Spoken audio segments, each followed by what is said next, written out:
The morning sun had barely risen when the bus shuddered to a halt on the edge of Briar Hill City, and Rowan Hale realized with a sinking heart that his wallet was gone.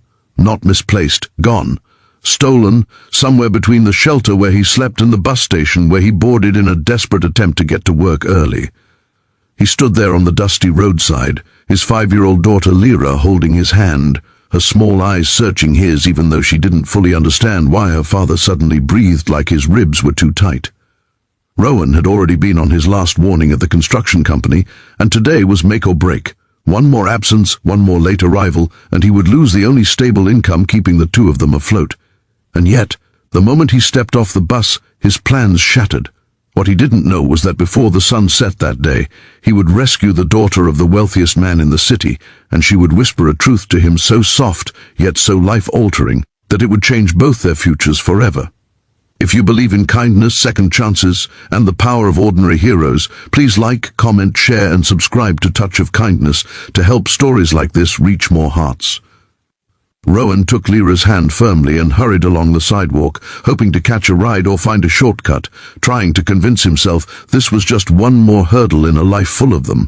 He had been raising Lyra alone since the day she was born, after her mother vanished without explanation, leaving him with a newborn and a crushing panic he somehow survived. Over the years he learned to be both the steady shoulder and the gentle comfort, the one who braided her hair in the morning and soothed her when nightmares clawed at her sleep. But life never stopped testing him. Bills gathered like storm clouds, unexpected crises struck like lightning, and yet he always stood between Lyra and the world's harshness, promising her she would grow up. Safe, even if he didn't always know how he would make that true. Today, however, felt different. As he rushed through the quiet suburban blocks of Briar Hill, dragging Lyra along in his urgency, a strange unease thickened the air. The street was too silent for a weekday morning. No barking dogs, no humming lawnmowers, no clattering garbage trucks, just the dull echo of his footsteps and his quickened breath. Then Lyra tugged at his sleeve and pointed toward a tall iron fence surrounding a large modern home.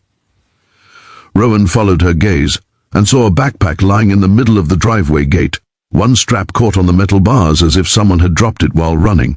He recognized the logo instantly. It belonged to Cresford Academy, a school no working-class child could dream of attending. Rowan felt something cold and sharp curl in his gut. Before he could call out, a faint cry drifted from behind the hedge line, thin and trembling, like a tiny bird caught in a storm. Rowan froze. Then another sound followed, a man's voice, angry, rough, dangerous. Rowan didn't think, he reacted. He told Lyra softly to wait near the sidewalk and dashed toward the open side gate, his steps silent, heart pounding like a war drum. As he slipped into the garden, the scene unfolded with terrifying clarity. A girl, no older than 11, with dark braided hair and a pale lavender jacket, was backed against a stone wall. A stranger stood in front of her, grabbing her wrist, trying to yank away the glittering pendant hanging from her neck while she pleaded for him to let her go. Rowan felt a bolt of rage so fierce it stunned him. He didn't know her name, didn't know who she belonged to, and didn't need to. She was a child in danger, and he had lived his entire life fighting to protect the innocent, especially the small, trembling ones like his daughter. He shouted for the man to step away, but the stranger only twisted to glare at him before pulling the girl harder. Rowan sprinted forward, fueled by instinct, fear, and pure fatherly fury. He crashed into the man and shoved him so violently that the pendant snapped off and fell to the ground. The attacker stumbled, cursed, grabbed the nearest garden tool, and swung it dangerously. Rowan dodged the first swing, blocked the second with his arm, pain exploding along his skin, and forced the man into the hedge. They struggled, rolling across the grass until Rowan pinned him down. The man wriggled free only when distant sirens began to echo down the street, and he bolted through the back gate, vanishing into the trees beyond. Breathless, shaking, Rowan turned back to the girl. She was trembling, her small hands pressed to her chest, tears streaming silently. She blinked up at him with wide, terrified eyes and whispered, "Thank you. Please don't leave." Rowan knelt beside her, telling her she was safe now, that help was coming. Lyra, peering nervously from the gate, rushed to her side as soon as Rowan nodded that it was okay. The two girls clung together in a way that made Rowan's throat tighten. Moments later, guards and police stormed into the garden, surrounding them. Rowan lifted both hands in the air, explaining everything in rapid breaths. At first, the guards were suspicious, until the girl suddenly latched onto Rowan's sleeve and refused to release it. "He saved me," she insisted repeatedly, her voice shaking but determined. "Don't take him. He saved my life." The property's owner arrived minutes later, striding across the lawn with a presence so commanding the air seemed to shift around him. He was tall, impeccably dressed, his expression carved from stone. Rowan recognized him instantly, Calder Armand, the reclusive CEO whose wealth shaped half the city. Rowan braced himself. Men like Calder never saw people like him as anything but problems to dispose of. Instead, Calder dropped to one knee beside his daughter, Senna, and gathered her into a trembling embrace. The fierce businessman transformed into a terrified father in an instant. Then Senna lifted her tear-streaked face and pointed directly at Rowan. "Papa," she whispered, "he saved me. He fought him. He didn't let him take me." Calder's icy expression cracked visibly. He rose slowly, eyes scanning Rowan's bruised arm, dirt-smeared clothes, and trembling daughter clutching his hand. Then, unexpectedly, Calder bowed his head in gratitude. Rowan was too shocked to speak. The police took statements, questioned everyone, and eventually led Rowan to the patio to sit while Lyra was given juice and a blanket. Calder sat beside him, thanking him more formally, promising assistance, promising justice. But Rowan only nodded distantly, aware that he was now hours late for work and almost certainly fired. When the paramedics finished wrapping Rowan's arm, Calder insisted on driving him and Lyra home. Rowan refused politely, until he saw Lyra's shivering and finally agreed. The ride was silent at first, tension tight as wire. Lyra dozed off on Rowan's lap, exhaustion washing over her. Calder kept glancing at his daughter in the rearview mirror, his jaw tight with guilt. As the car rolled into Rowan's old, worn neighborhood, Calder's brows lowered in concern. When Rowan stepped out, Calder followed, realizing the apartment building Rowan entered was barely livable.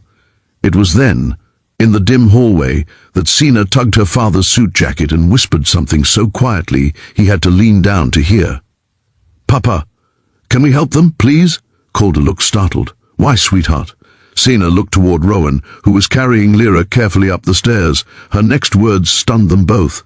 "Because he helped me the way I wish someone had helped him." Calder's breath caught. "What do you mean?" "He looked scared too," she whispered, "but he still chose to save me. People like that don't get enough help." Rowan stood still on the steps. He had heard every word. His throat tightened painfully because she was right. He had been terrified, but he couldn't let fear win when a child needed protecting. Calder stared at his daughter for a long moment, something shifting in his expression, then turned to Rowan. The following week was a whirlwind Rowan could hardly process. Calder arranged proper security for his daughter, donated heavily to local safety programs, and made sure the attacker was caught. But he also did something Rowan never expected. He offered Rowan a job.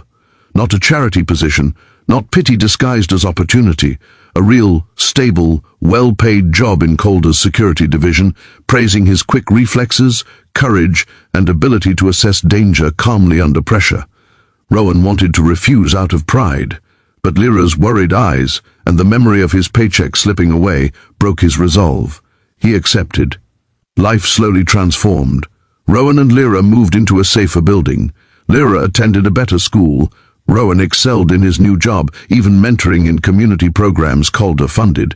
But the bond that changed everything was the one between Rowan and Sina. She visited his office often, always with quiet smiles and small gifts for Lyra, who adored her. And every time Sina saw Rowan, she offered that same gentle gratitude, not grand, not dramatic, just sincere. Over time, Rowan realized the confession she made that day was more than the words she spoke. It was her way of saying she saw him, she understood him, she believed he deserved better, and in a world that rarely offered men like him a second chance, that meant everything. Months later, on a warm afternoon, Rowan stood at a community event Calder sponsored, watching Lyra and Sina laughing together in the sunshine. Calder approached him, hands in his pockets, a look of genuine respect softening his features.